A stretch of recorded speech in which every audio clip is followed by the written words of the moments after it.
Shalom,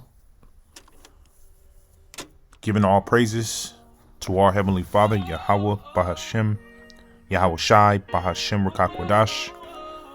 Also like to say double honors, all right, to the apostles and elders of Great Millstone, who taught us this truth, as well as peace, blessings, and salutations to the hopeful elect that consists of the men, women, and children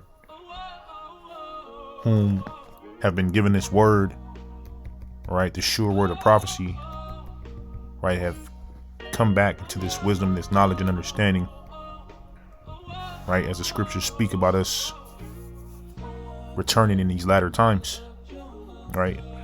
And I want to just kind of, cover, the book of Second Kings, which, the second chapter, which is a beautiful chapter, as we know, speaks of how Elijah was translated, into the clouds, the chariots, right?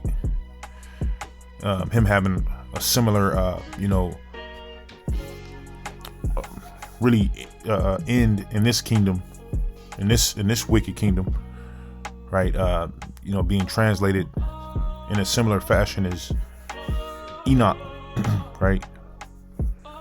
But this lesson, is ultimately just speaking about, right, when the Lord is with you, right, in which he was with, Elisha. You can imagine, the spirit on Elisha, his faith, being able to see that, right, and catching hell in a sense as well, being around the children, being scoffed at. And for us, what we see is how the Lord is with us, and what he'll do, to anyone who comes against us, right? So I'm gonna pull a couple scriptures. I'm not gonna make this lesson long. Just want to kind of hit the point and close out. Right, this is the book of Second Kings, right, chapter 2 and verse 19.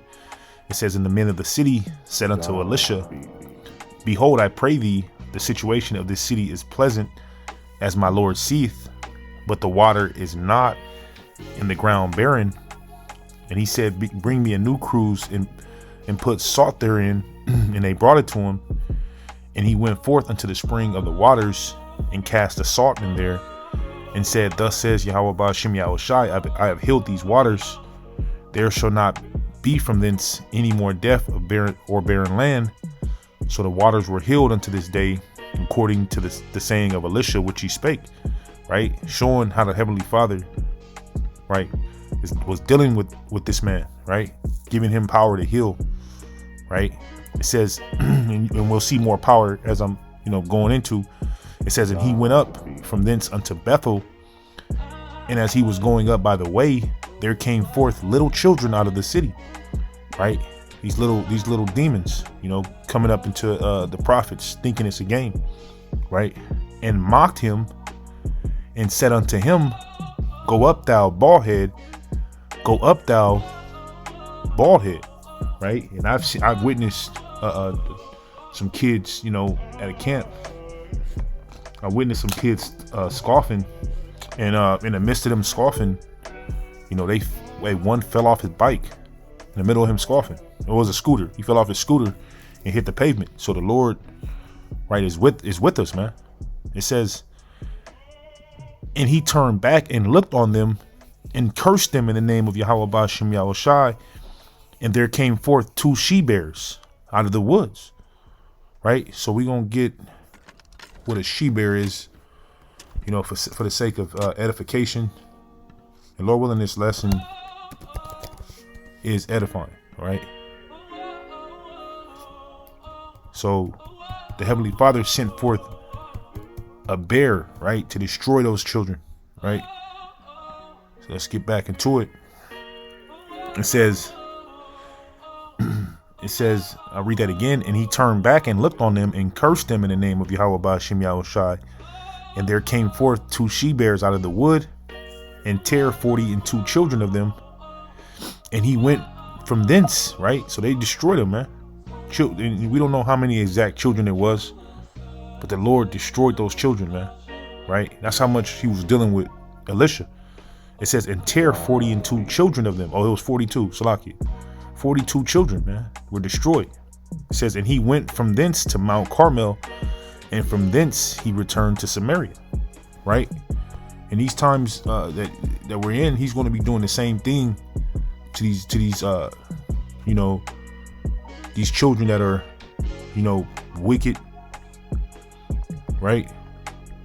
That are not following him, that are meat for destruction, right? This is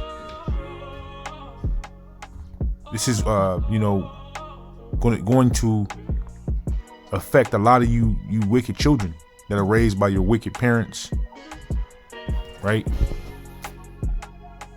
That are not seeking Yahweh B'Shem Yahushua.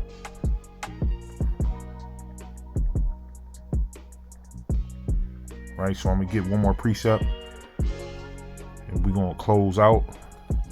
Right, showing again how the Lord is going to fight for us, literally.